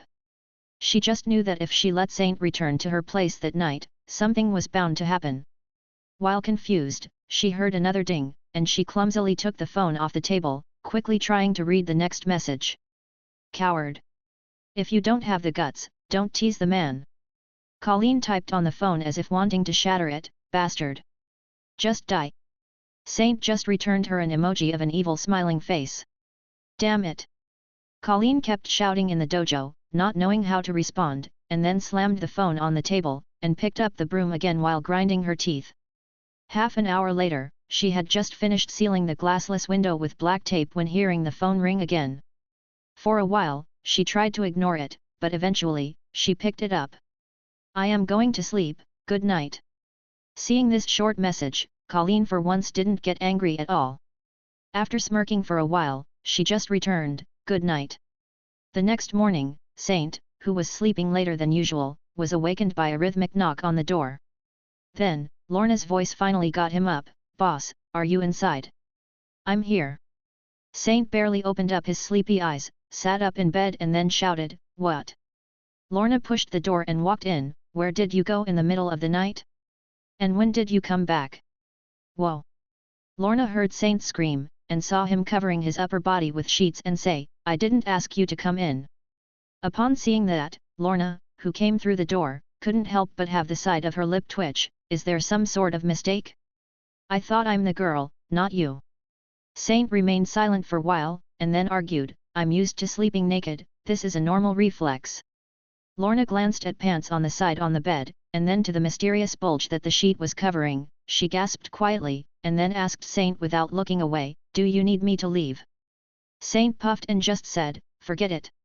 What were you asking about? What happened last night? Did Shield come for trouble at night? Oh, it's not that. It's just that Colleen had returned, so I went to the do. Sensei's back. Why didn't you tell me? Lorna interrupted Saint and yelled, boss. You've promised me to tell me of Sensei's arrival whenever you sense her key.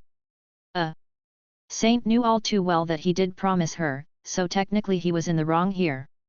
He just tried to explain with a calm voice, at the time, the situation was too urgent. By the time I returned, you had already fallen asleep, and I didn't want to wake you up. Is she still in the dojo? She should be there, yesterday Oh. Saint could only watch as Lorna vanished from his room. He heard the squeaking of the stairs steps as she was rushing to the lower floor. At least close the door behind you. Saint laid back in bed, trying to get back to sleep, but he knew he wouldn't.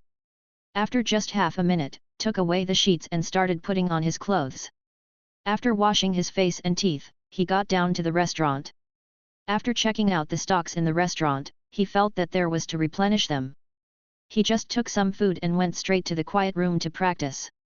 While Saint only had Gaku's knowledge, and not his non-memories, he was becoming closer and closer in nature to him as time went by, quickly turning into a training and fighting fanatic.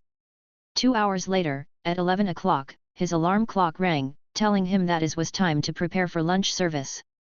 Another quarter of an hour went by, and Saint put down his kitchen knife, wiped his hands, and took out his phone to message Lorna, won't you come back to have lunch? Chapter 39. Relationship no longer the same. After the message was sent, Saint soon received, I can't come back. He was surprised, and then felt unexpectedly bothered by that. Since Lorna moved into his place, he started feeling like he had a real family. Although it might have brought him more trouble, but that was coming his way no matter what.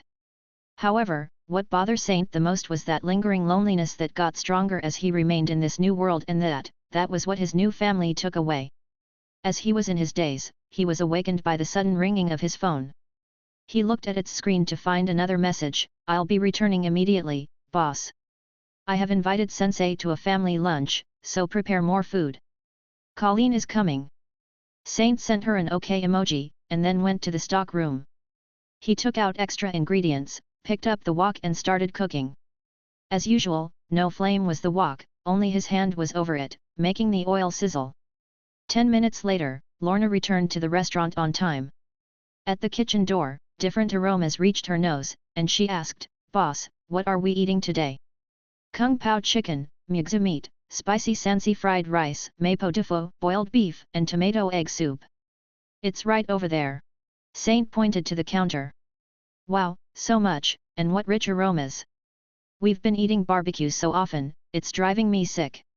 Lorna walked forward, looking at Saint in surprise, boss, are you dying today or something? You're usually too lazy to just make soup with the barbecue.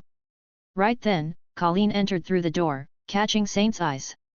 His look said everything to Lorna, of course it's because Sensei is here, and he's trying to impress her. So that's it, I was wondering how you would suddenly be so good. Lorna took 2 of the plates and walked to the dining table where she usually ate. As she put them down she said, sure that's his purpose. Sensei, you have to be careful around this wolf. Hearing her, Colleen walked by her to the kitchen. She felt her cheeks a little warm, and she was so flustered at Saint's sight. As she got near him, she reached out with her hand, giving him a fierce pinch to the hip. Hey! Saint took the pain of the pinch, and stretched out his hand without hesitation. As if taking revenge, he reached out and grabbed Colleen's thin waist. Through her thin clothes, he squeezed it rather heavily. Feeling her soft waist, his heart couldn't help but tremble. Colleen's eyes widened sharply, and she turned her head in guilt looking at Lorna, who was luckily looking away. With both hands she pushed Saint while twisting her waist, escaping his grip. Then, she tightened her grip, raising it to warn him. Saint didn't care about her warning, smiling, and then lifting his right hand, deliberately putting his hand under his nose, sniffing it to provoke her. His expression was indescribable. Colleen, who was both angry and shy, tried to reward him furious fist, only to see Lorna coming back again to pick up the boiled beef pot. As if nothing happened, she walked out with her to the table. Saint admired the view as she walked away, and Lorna saw him, and looked at him with contempt. He then changed his apron for a clean one, and picked up the tableware following the two. He put 2 pairs of chopsticks, 2 forks, 2 knives, and 2 spoons on the table, just to hear the chimes of the door. The breathless Peter arrived at his usual time. "Hello boss, Sister Colleen, Sister Lorna." He politely saluted the 3, hurriedly ran to the utility room and changed to his working clothes. Then he washed his hands and got back to the table. This time, under Colleen's insistence, Saint waited for him before picking up the chopsticks, saying, "Bon appétit." Peter was rather flattered by the waiting, and was even more shocked by the big table before him. After having a spoon of soup, he couldn't help but cheer, "Wow! So delicious! Boss, you've worked hard today." "Thank you." "Peter, you're thanking the wrong person." Lorna took a fork and pointed to Colleen, saying as she chewed, "If Sensei wasn't here, that lazy boss wouldn't make all of this. You should thank her." "Yes," Saint said cheekily.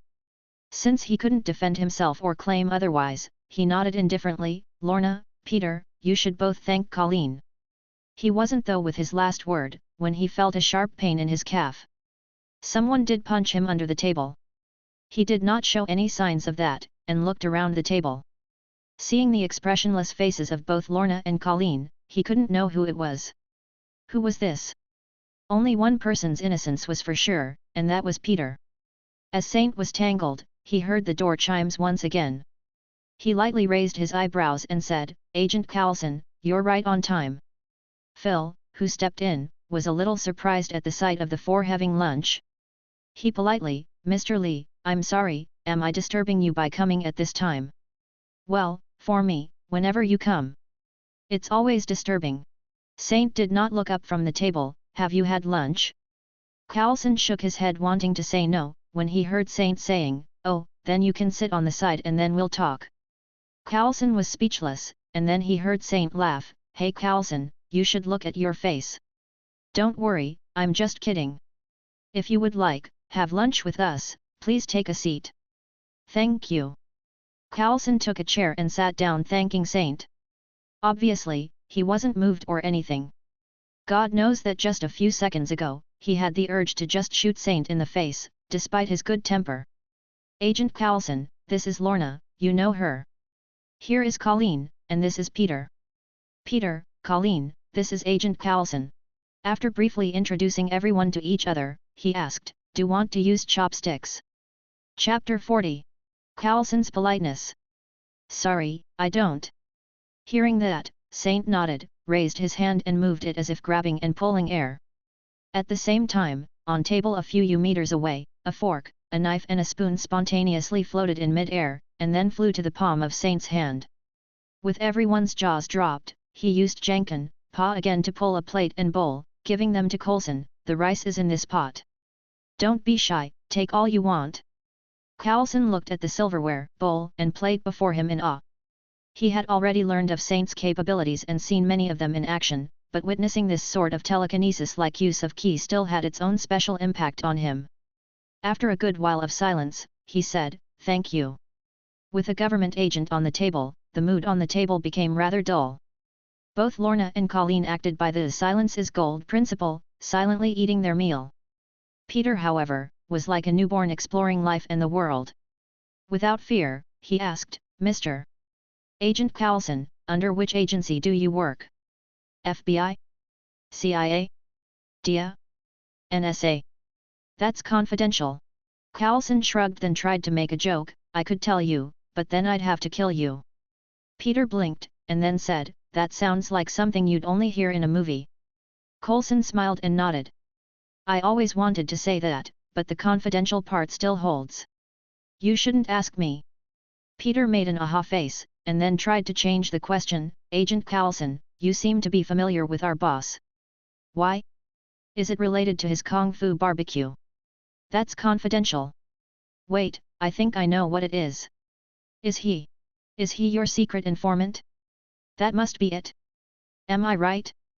I mean, I think I'm right, am I? That's confidential. Wow. You really sound like an agent from the movies. And to be honest, you look like one too. I always wondered why agents must wear sunglasses. But don't you feel dumb when you wear them day and night? As an unsolicited guest, Carlson knew he couldn't act as he wanted. He could only helplessly look at Saint, pointing at Peter secretly as if saying, "Won't you do something about this?" Seeing him do that, Saint did the last thing Carlson would ever want, saying, "Peter, Carlson is a special agent from the Strategic Homeland Intervention Enforcement Logistics Division. They specialize in dealing with supernatural forces. If you ever get a superpower one day, feel free to give him a call." Cool. Saint's comment obviously made things worse.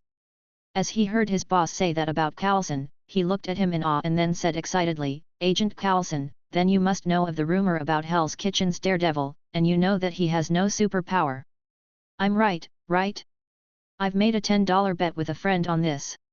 "Well, can you give me a hint?" "Blink once for yes and twice for no." "Eh? What are you doing turning your head away? I can't see if you're blinking." Carlson could no longer understand anything Peter was saying. He looked at Saint's wicked smirk with anger, and suddenly understood why Melinda May seemed to hate him so much. "You're being so noisy." Just then, Lorna turned around and gave Peter a fierce look saying, "Peter, be quiet, will ya? Don't disturb people's lunch." Peter was so scared, he bowed down saying "oh," quickly, and then returning to eat frantically.